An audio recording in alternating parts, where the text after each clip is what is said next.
प्रिय भाइयों और बहनों, आप सभी को जय मसीह की मेरे YouTube चैनल में आप सभी का स्वागत। हम सब अपने जीवन में प्रेम की तलाश करते हैं। कोई हमें समझे, स्वीकार करे और बिना शर्त हमें प्यार करे, लेकिन अक्सर यह प्रेम अधूरा रह जाता है। आज हम एक ऐसे प्रेम को समझने का प्रयास करेंगे जो कभी समाप्त नहीं होता, और वो है यीशु मसीह का प्रेम। तो आइए मेरे प्रियो, कुछ बातों से हम समझते हैं कि यीशु मसीह के प्रेम के विषय में। पहला, यीशु मसीह का प्रेम आत्मिक है, केवल भावनात्मक नहीं। दुनिया का प्रेम अक्सर शर्तों पर आधारित होती है। अगर तुम मेरे जैसे हो तो मैं तुम्हें प्यार करूंगा, लेकिन यीशु का प्रेम अलग है। जैसे रोमियो की पुस्तक 5:8 कहता है, जब हम पापी ही थे तभी मसीह ने हमारे लिए अपने प्राण दे दिए। इसमें हमें पता चलता है कि यीशु का प्रेम भावनाओं से बढ़कर आत्मिक और बलिदानी। दूसरा है,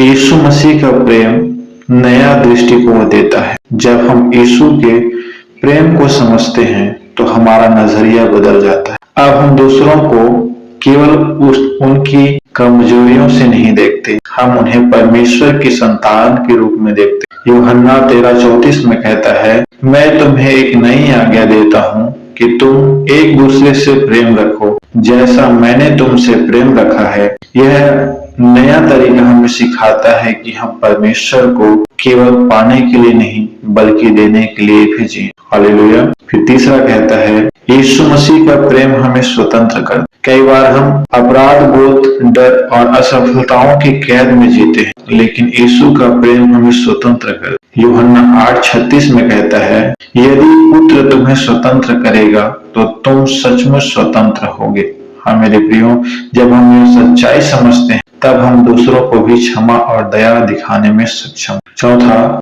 यीशु मसीह का प्रेम त्याग सिखाता है। आज की दुनिया लेने पर आधारित है, परंतु यीशु का प्रेम देने पर। क्रूस पर यीशु ने अपना जीवन दिया।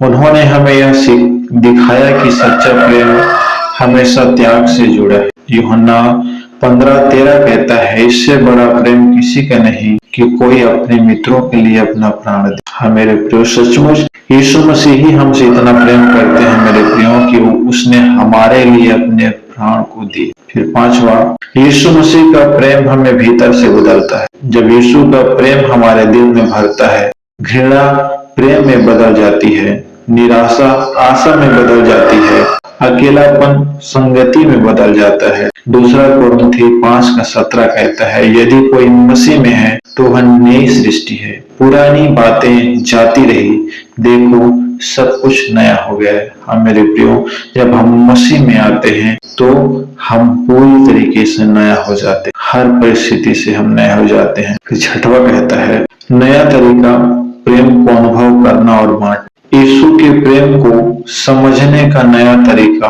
केवल ज्ञान में नहीं है बल्कि अनुभव में, विश्वास में। प्रार्थना में यीशु से बातचीत करना, बाइबल पढ़ते समय उनके वचन से प्रेम को महसूस करना, दूसरों की सेवा करते समय उनसे प्रेम को बांट। जब हम इस प्रेम को जीते हैं तभी हम इसे गहराई से समझते हैं। मेरे प्रियो, मसीह का प्रेम ही निस्वार्थ होता है, बाकी सब स्वार्थ है। अंतिम निष्कर्ष में आते हैं मेरे प्रियो, तो भाई और बहनों, यीशु का प्रेम कोई आत्मिक सिद्धांत नहीं बल्कि जीवन बदलने वाली सच्चाई है। यह प्रेम हमें नया नजरिया, नया हृदय और नई शुरुआत देता है। आज यदि आप यह प्रेम अनुभव करना चाहते हैं तो अपने हृदय को यीशु मसीह को के लिए खोल दें। प्रकाशित वाक्य 3:20 कहता है, देख मैं द्वार पर खड़ा हुआ खटखटाता हूँ, यदि कोई मेरी आवाज सुनकर द्वार खोले तो मैं उसके पास भीतर आकर उसके साथ भोजन करूंगा और वह मेरे। अगर आप चाहते हैं कि यह संदेश और लोगों तक पहुंचे तो उसे दूसरों से साझा जरूर करें। कमेंट में लिखिए, मैं यीशु के प्रेम को अपनाना चाहता हूं। और हर दिन परमेश्वर के वचन को सुनने के लिए मेरे प्रियो इस चैनल को सब्सक्राइब करना न भूलें। आप सभी को जय मसीह।